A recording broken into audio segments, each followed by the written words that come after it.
Hello everyone, this is Preeti. Last class में हमने Ohm's law देखा था और साथ में उसके लिमिटेशंस को भी जाना था कि क्या क्या लिमिटेशंस होती है, कहाँ कहाँ पर कुछ ऐसे मटेरियल्स हैं जो ओम्स लॉ को फॉलो नहीं करते हैं। ओके, आज क्या करने वाले हैं? आज हम करेंगे फाइंड ड्रिफ्ट वेलोसिटी।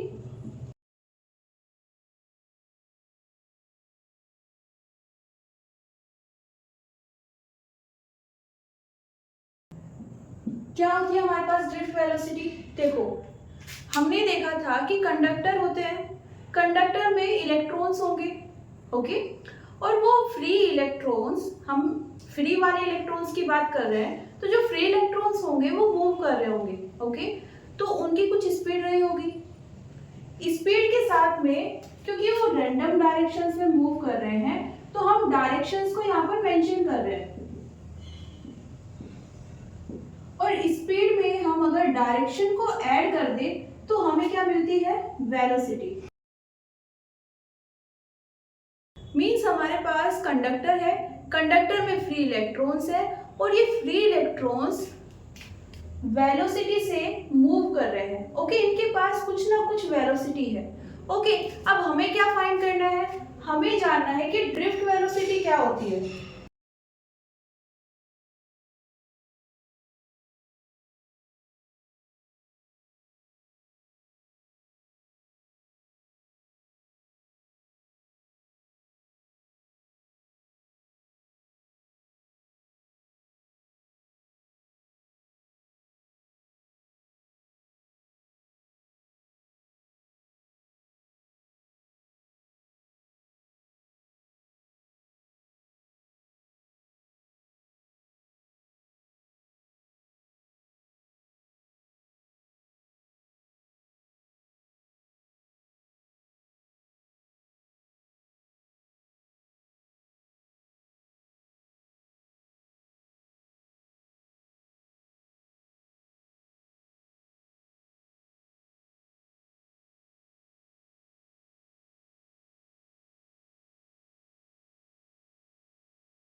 तो क्या होती है हमारे पास ड्रिफ्ट वेलोसिटी? ये एक एवरेज वेलोसिटी है, किसकी? इलेक्ट्रॉन्स की। मींस हमारे कंडक्टर में जितने भी इलेक्ट्रॉन्स है उन सब के पास कुछ ना कुछ वेलोसिटी होगी। हमने उन सब वेलोसिटीज को एवरेज ले लिया है और इसको हम बोल रहे हैं ड्रिफ्ट वेलोसिटी, ओके। अब यहाँ पर अप्लाइड इलेक्ट्रिक फील्ड क्या है? देखो, ये वेलोसिटी की हम बात जो कर रहे हैं ये कब है? जब यहाँ पर हमने एक वोल्टेज सोर्स अप्लाई किया है, ओके। वोल्टेज सोर्स अप्लाई करेंगे तो यहाँ पर क्या आ जाएगी? एक इलेक्ट्रिक फील्ड आ जाएगी। मान लेते हैं कि ये हमारे पास इलेक्ट्रिक फील्ड है, ओके, जो इस पोटेंशियल के कारण आई है। इस इलेक्ट्रिक फील्ड को ही हम क्या बोल रहे हैं यहाँ पर?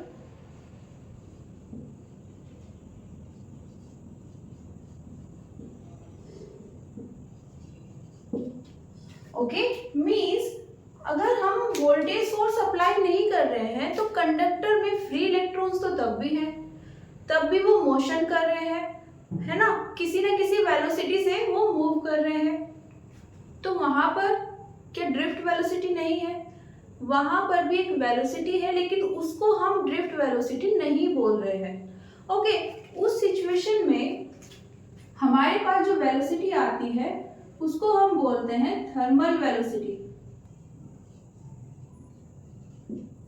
ओके, थर्मल वेलोसिटी या थर्मल स्पीड। अब यहाँ पर ये आई कहां से है? इसके पास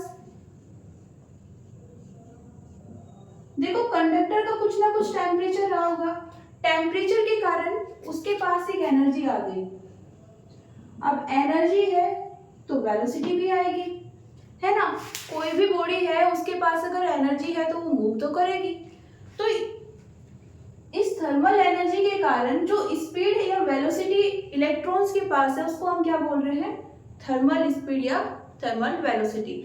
अब यहाँ पर जब हम वोल्टेज सोर्स अप्लाई करेंगे एक नई वेलोसिटी आ जाएगी, ओके, उसको हम क्या बोल रहे हैं, ड्रिफ्ट वेलोसिटी। और ये आई किसके कारण है, इस इलेक्ट्रिक फील्ड के कारण, ओके, पोटेंशियल के कारण इलेक्ट्रिक फील्ड और इलेक्ट्रिक फील्ड के कारण हमें क्या मिलती है, ड्रिफ्ट वेलोसिटी। लेकिन इसका एक्सप्रेशन क्या होगा, ये ड्रिफ्ट वेलोसिटी किस पर डिपेंड करेगी, ओके। इस चैप्टर में हम जो भी पढ़ रहे हैं उसको दूसरे पॉइंट से अटैच करना चाहते हैं, ओके, उनके बीच में जो कनेक्शन है उसको एस्टैब्लिश करना चाहते हैं। तो यहाँ पे भी वही चीज करने वाले हैं। हमारे पास ड्रिफ्ट वेलोसिटी आ गई है, बेसिकली क्या होती है वो हम जान चुके हैं। अभी क्या करने वाले हैं, डेरिवेशन, एक फॉर्मूला गेन करेंगे। उसके लिए कुछ कंडीशंस को एज्यूम कर लेते हैं। जैसे हमने यहाँ पर पोटेंशियल लिया है, ओके, वोल्टेज सोर्स कितना है, V वोल्ट, इसके कारण इलेक्ट्रिक फील्ड E, मान लेते हैं इलेक्ट्रिक फील्ड के कारण जो फोर्स है वो कितना है, F, ओके।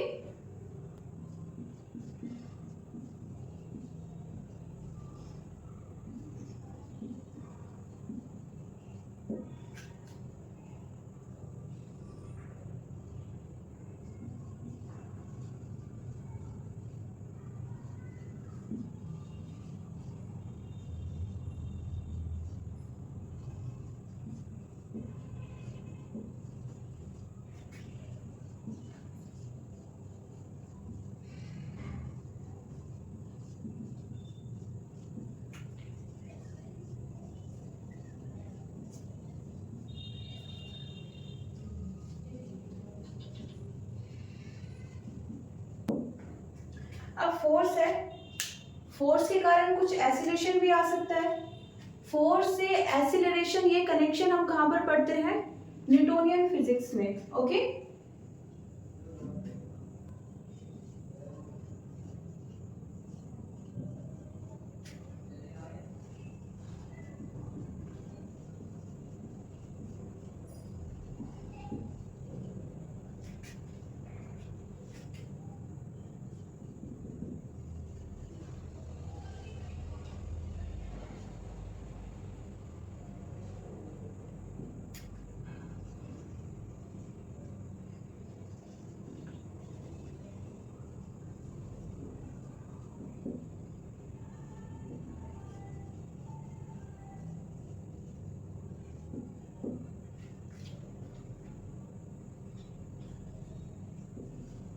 तो बेसिकली हमने यहाँ तक ये क्लियर कर दिया है कि देखो हमारे पास इलेक्ट्रॉन्स तो काफी है, लेकिन हम अभी सिर्फ एक के बारे में बात कर रहे हैं।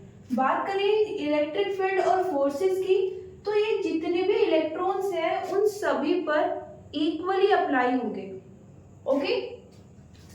तो किसी एक इलेक्ट्रॉन को कंसीडर कर लिया है और उसमें क्या लिया है हमने, F इक्वल्स टू ma, जहां से हमारे पास क्या आ जाएगा, एक्सीलरेशन, मास एंड फोर्स। ये किसके लिए है, सिर्फ एक पर्टिकुलर इलेक्ट्रॉन के लिए, ओके।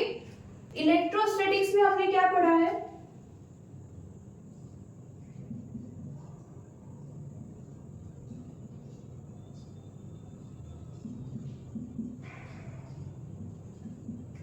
एक रिलेशन पढ़ी है फोर्स और इलेक्ट्रिक फील्ड के बीच, ओके। यहाँ पर क्यू क्या होता है, चार्ज जिस पर ये फोर्स अप्लाई हो रहा है, ओके।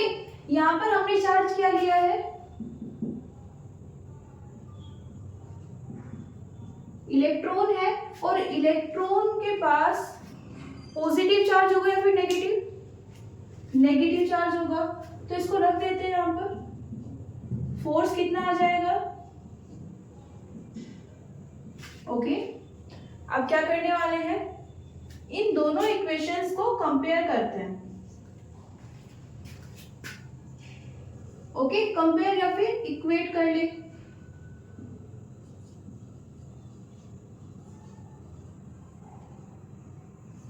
यहाँ पर क्या है हमारे पास, माइनस ए, और फ्रॉम 1 ये है हमारे पास ma। हमें क्या चाहिए, एक्सीलरेशन कितना आ जाएगा,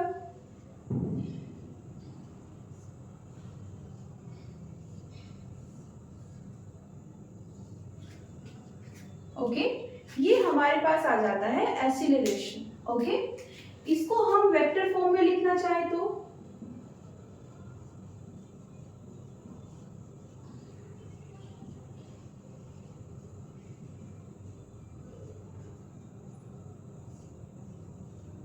देखो यहाँ पर E क्या है, एक स्केलर क्वांटिटी है। ओके, एक फिक्स नंबर है बेसिकली।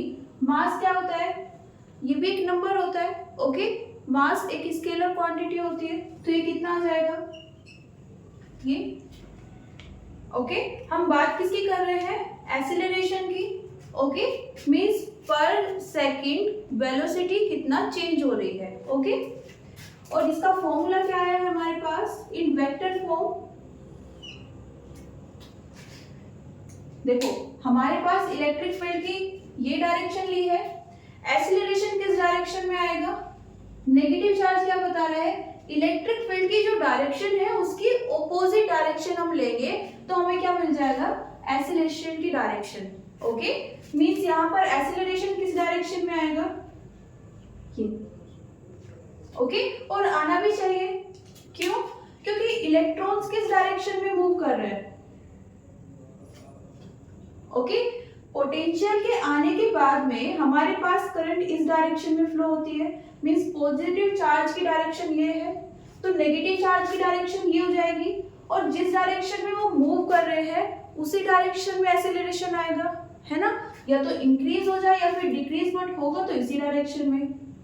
तो ये है इसकी वेलोसिटी की डायरेक्शन, और यही आ जाती है हमारा एक्सीलरेशन। ओके, तो एक्सीलरेशन तो आ गया है, हमें क्या फाइंड करना था, हमें वेलोसिटी चाहिए थी, तो एक्सीलरेशन की फाइंड किया। देखो यहां से एक्सीलरेशन के बाद हम क्या कर सकते हैं, इक्वेशन ऑफ मोशन को यूज कर सकते हैं।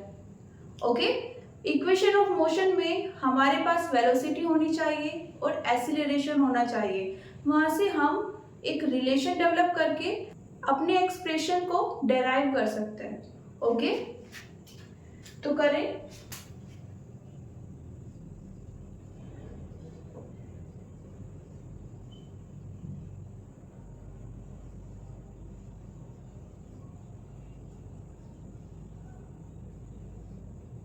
हमारे पास 3 इक्वेशंस हैं मोशन की। ओके, उनमें से फर्स्ट वाली हम यहाँ पर यूज करने वाले हैं, क्या हो जाएगी, v equals to u plus at।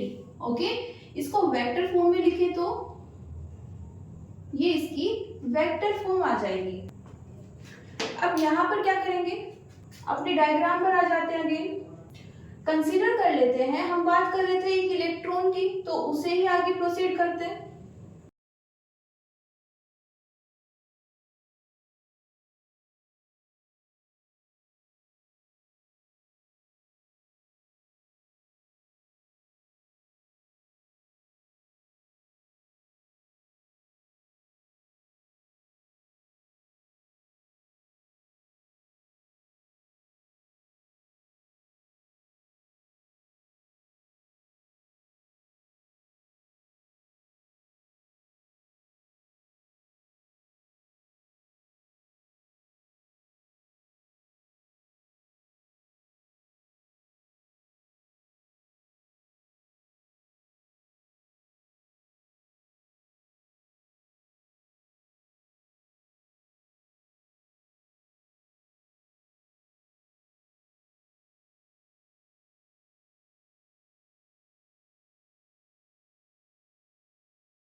इस वेलोसिटी को हम बोल देते हैं फाइनल वेलोसिटी। फाइनल क्यों है, क्योंकि देखो ये इनिशियल वेलोसिटी कब है, जब हमने इस वोल्टेज सोर्स को यूज नहीं किया था। ओके, इसको यूज नहीं किया मींस हमारे पास कोई भी इलेक्ट्रिक फील्ड नहीं है, उस सिचुएशन में हमारे पास जो वेलोसिटी है उसको हम क्या बोल रहे हैं, u वेलोसिटी। वो किसी भी एनर्जी से आई है, किसी भी रीजन से आई है, बट वेलोसिटी तो है। ओके, तो उसको हमने किससे डिनोट किया है, u से। हमने इलेक्ट्रिक फील्ड को यूज किया, उसके आफ्टर टाइम t हम क्या यूज कर रहे हैं, उसकी वेलोसिटी को। ओके, वो कितनी मानी है हमने, v है। देन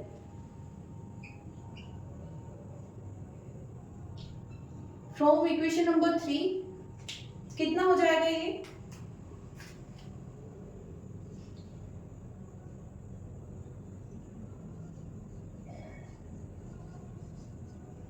ओके अब यहाँ पर हमारे पास एक अकेला इलेक्ट्रॉन तो नहीं है ना, बहुत सारे इलेक्ट्रॉन्स है और बेसिकली हमें निकालनी भी क्या है, ड्रिफ्ट वेलोसिटी। वो क्या होती है, सभी वेलोसिटीज का हमें एवरेज लेना होगा, उससे हमें क्या मिलेगी, ड्रिफ्ट वेलोसिटी। ओके तो हमने एक इलेक्ट्रॉन के लिए तो ये हमको मिल गई, हम अगर सभी इलेक्ट्रॉन्स के लिए निकालें तो क्या करेंगे, ऐड कर देते सबको।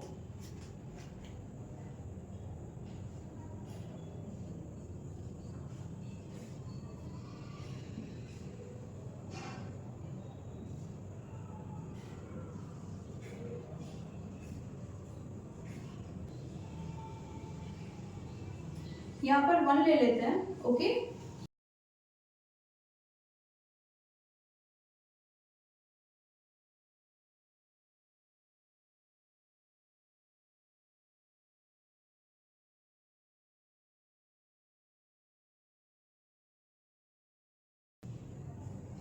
फॉर nth इलेक्ट्रॉन कितना आ जाएगी,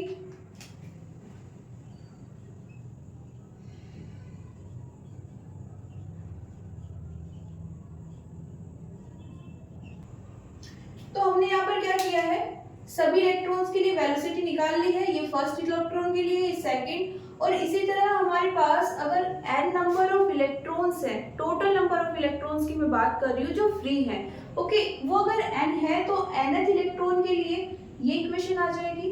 okay according to this equation यहाँ पर ये क्या है, ये इनिशियल वेलोसिटी है फर्स्ट इलेक्ट्रॉन, ये फाइनल वेलोसिटी है कितने टाइम के बाद, t1 टाइम के बाद। ओके बात करें इसकी तो ये क्या है, final velocity of second electron कितने टाइम के बाद है, t2 टाइम के बाद। ओके मींस ऐसा नहीं है कि हमने सब वेलोसिटीज को सेम टाइम में मेजर किया है।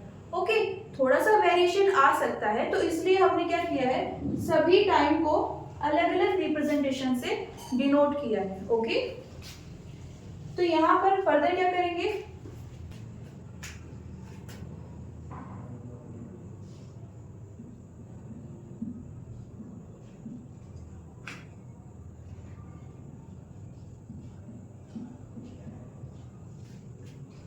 मान लेते हैं ड्रिफ्ट वेलोसिटी किससे रिप्रेजेंट कर रहे हैं हम, vd से।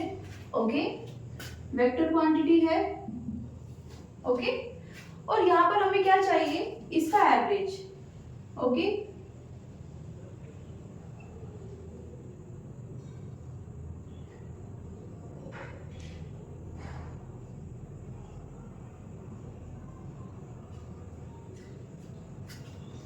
ओके जो हमने स्टेटमेंट लिया था इसको डिफाइन करने के लिए उसके अकॉर्डिंग यही था, जितने भी इलेक्ट्रॉन्स हैं उन सब की वेलोसिटी को लीजिए इन the presence of electric field, average लीजिए और हमें क्या मिल जाएगी, ड्रिफ्ट वेलोसिटी। ओके क्या करते हैं, यहाँ से जो इक्वेशंस हमें मिली है उनके थ्रू यहाँ पर इनकी वैल्यूज पुट करते हैं।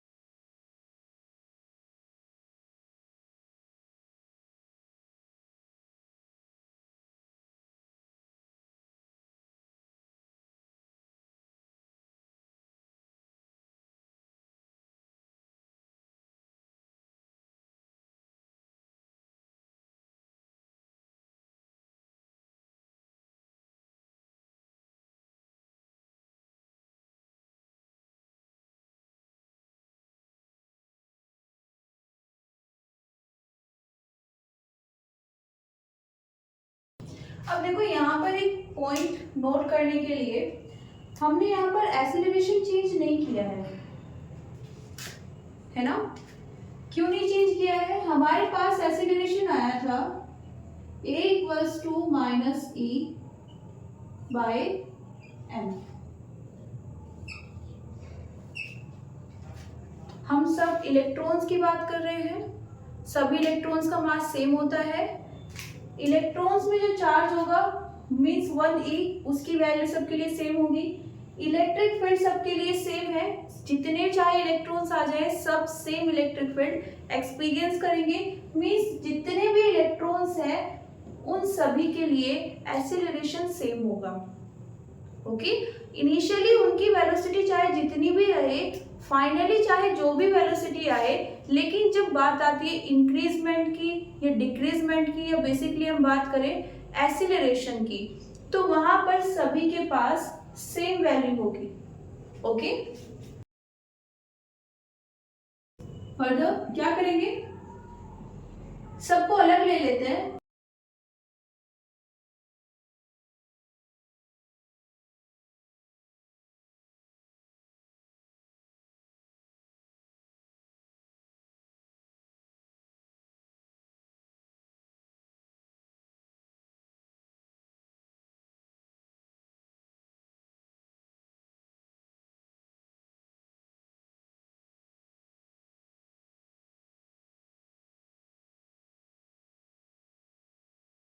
ये क्या है हमारे पास, इसको हम लिख सकते हैं यू एवरेज।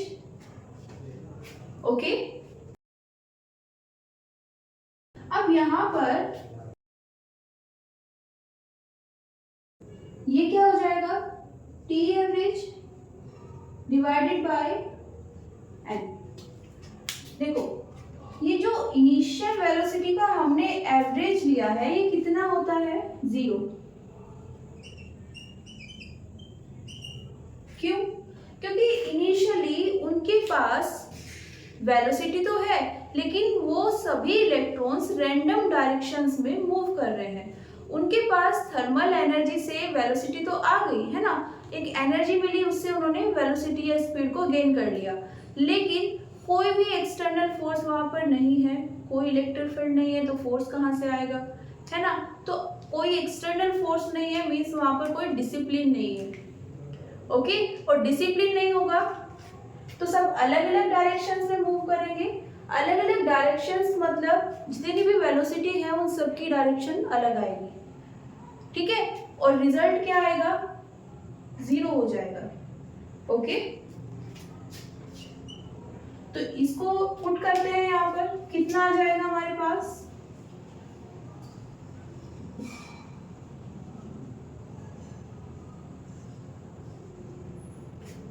ए की वैल्यू पुट कर देते हैं।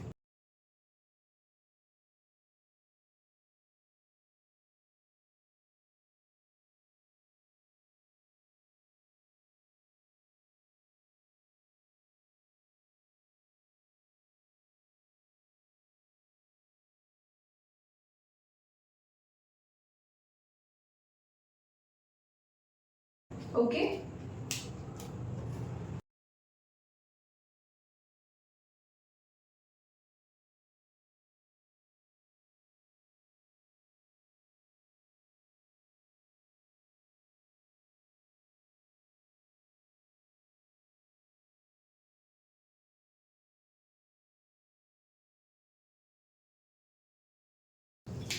देखो यहाँ पर n क्या है,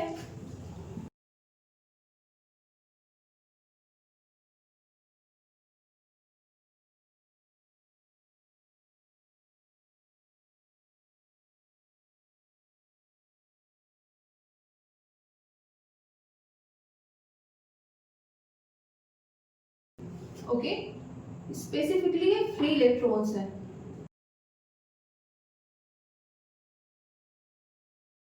ओके, और ये टी एवरेज हम अगर एनसीईआरटी की बात करें तो उसमें इसको टाउ से रिप्रेजेंट करते हैं। ओके, और एवरेज है तो ये हम टॉर्क के लिए यूज कर रहे थे फर्स्ट चैप्टर में। ओके, यहाँ पर इसको किसके लिए रिप्रेजेंट कर रहे हैं, टाइम के लिए। ओके, तो टी को भी रख सकते हो, आपको याद करना है तो, और टाउ को भी रिप्लेस कर सकते हो। ओके, पुट करते हैं यहाँ पर, इसको थोड़ा सा सिंप्लीफाइड बनाने के लिए।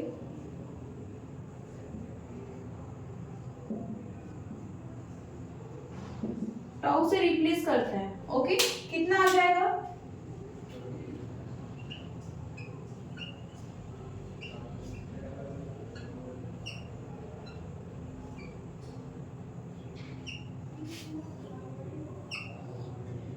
होती है हमारे पास drift velocity, okay, in the presence of electric field. Okay, note कीजिए।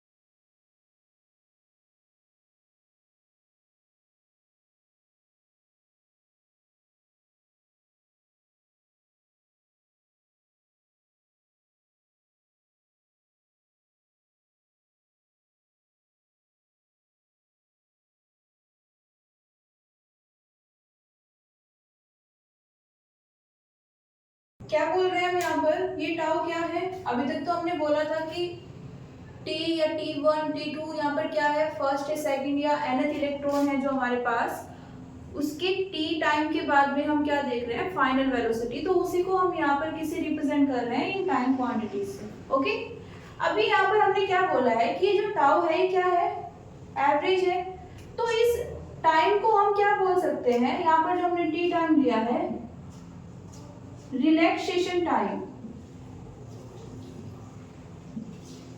रिलैक्सेशन टाइम मतलब देखो हमारे पास इलेक्ट्रॉन्स तो है, वो मूव भी कर रहे हैं। ओके, सेम कंडक्टर में बहुत सारे इलेक्ट्रॉन्स है, तो हाईली पॉसिबल है कि उनके बीच में कोलिजन होगा, वो एक दूसरे से टकराएंगे। ओके, टकराने के बीच में सपोज हमारे पास एक इलेक्ट्रॉन है, ये इस डायरेक्शन में मूव कर रहा था, यहाँ पर कोई दूसरा इलेक्ट्रॉन है। ओके, ये जाकर इससे टकरा जाता है। ओके, तो एक कोलिजन तो यहाँ पर हुआ,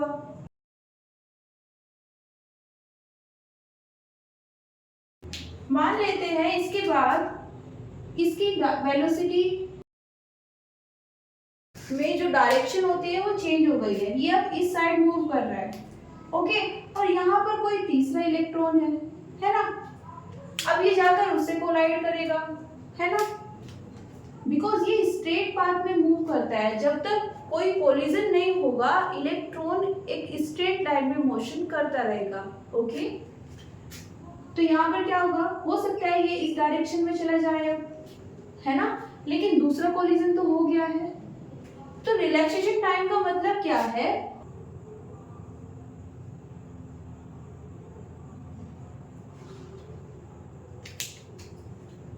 ये जो फर्स्ट कोलिजन था इसके बाद सेकंड कोलिजन होने तक के बीच जो टाइम था, ओके, जितने टाइम में सिर्फ मूव कर रहा था, कोई कोलिजन नहीं किया है, उस टाइम को यहाँ पर क्या बोल रहे हैं, रिलैक्सेशन टाइम। ओके, ये रिलैक्स था, कोई कोलिजन नहीं हो रहा था, इस टाइम के बाद में क्या हुआ, एक कोलिजन हुआ। ओके, सब इलेक्ट्रॉन्स का ये रिलैक्सेशन टाइम डिफरेंट होगा। ओके, ये भी एक रीजन है कि हमने ये सब अलग अलग नंबर्स के साथ में मेंशन किए हैं। ओके, क्योंकि ऐसा नहीं है कि इलेक्ट्रॉन्स फिक्स है या उनका पाथ फिक्स है या ये फिक्स है कि कितने टाइम के बाद में वो एक दूसरे से कोलाइड करेंगे, ये एकदम इंस्टेंटली होता है, सडन होता है। ओके, तो इसको पहले से प्रिडिक्ट नहीं किया जा सकता। ओके, तो ये रिलैक्सेशन टाइम सबके लिए डिफरेंट आएगा। हम क्या करेंगे, उसका भी एवरेज ले लेंगे, उसे किससे रिप्रेजेंट किया है, टाउ से। ठीक है, इस फॉर्म में ना याद हो तो इसको आप टी से रिप्रेजेंट कर सकते हो। ओके, आपकी एनसीईआरटी में इससे रिप्रेजेंट है। ओके, और तो ये पूरी कैलकुलेशन टाउ के साथ में है, तो आप उसको वहां पर भी रिप्लेस कर सकते हो। ओके, नेक्स्ट चलते हैं। अभी हमने इस एक्सप्रेशन के टाइम पर एक थर्मल वेलोसिटी या थर्मल स्पीड की बात की थी।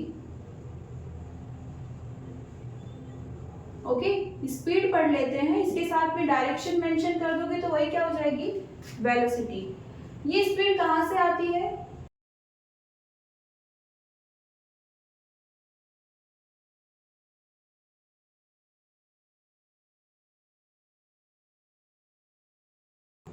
Due to thermal energy. Okay, और इसको रिप्रेजेंट किससे करेंगे, Vt। ओके, पहले ड्रिफ्ट वेलोसिटी को रिप्रेजेंट कर रहे थे VD से, D फॉर ड्रिफ्ट, यहाँ पर T फॉर थर्मल। एक और रिप्रेजेंटेशन यूज होती है VRMS। ओके, RMS क्या होता है यहाँ पर? Root mean square. ओके,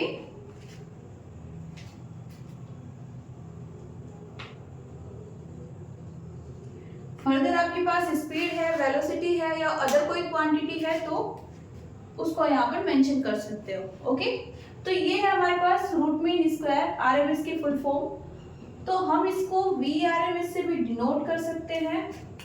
बात करें इसके फॉर्मूले की, ये डेराइव नहीं करना है आपको,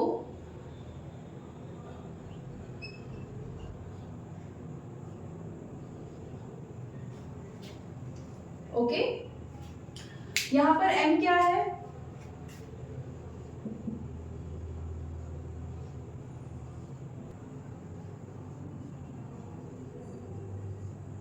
ओके, और यहाँ पर क्योंकि हम सभी कुछ SI सिस्टम में लेते हैं तो ये किस में होना चाहिए? केजी में। ओके, लेकिन जब हम बात करते हैं न्यूमेरिकल्स की तो ये सीधा सीधा कभी आपको मिलेगा नहीं। ओके, वहां पर हमें इंफॉर्मेशन दी हुई होगी कि हम किस मटेरियल को यूज कर रहे हैं। ओके, और वहां से हमें क्या निकालना पड़ेगा? मास। तो कैसे निकाल सकते हैं? ये कंडीशन यूज कर सकते हैं हम। ये कंडीशन कहां से आई वो हम आगे वाले चैप्टर्स में पढ़ेंगे। ओके, अभी के लिए आप इसको याद रख सकते हो। यहाँ पर m होता है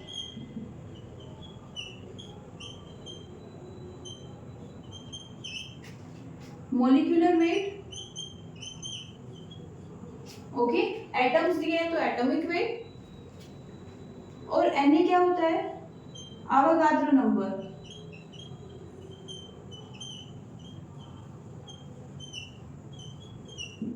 इसकी वैल्यू होती है,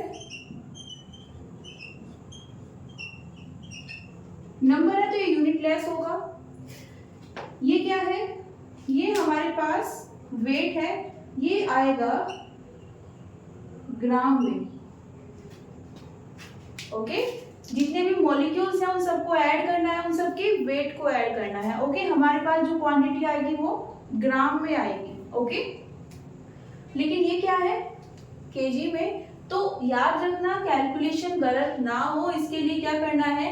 इसको यहाँ से फाइंड करके केजी में कन्वर्ट करना है। ओके, टी क्या है हमारे पास यहाँ पर?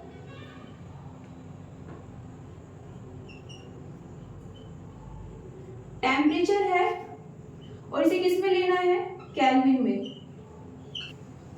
ओके, डिग्री सेल्सियस भी ले सकते हैं, डिग्री सेल्सियस भी होता है, बट हमें क्या लेना है यहाँ पर?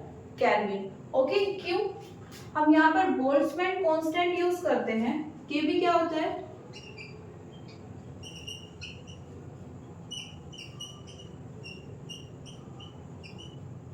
और इसकी जो यूनिट आती है उसमें जो टेम्परेचर मेंशन होगा वो केल्विन में आएगा। ओके, तो केल्विन वाली वैल्यू यूज कर रहे हो तो टेम्परेचर भी किस में होना चाहिए? केल्विन में होना चाहिए।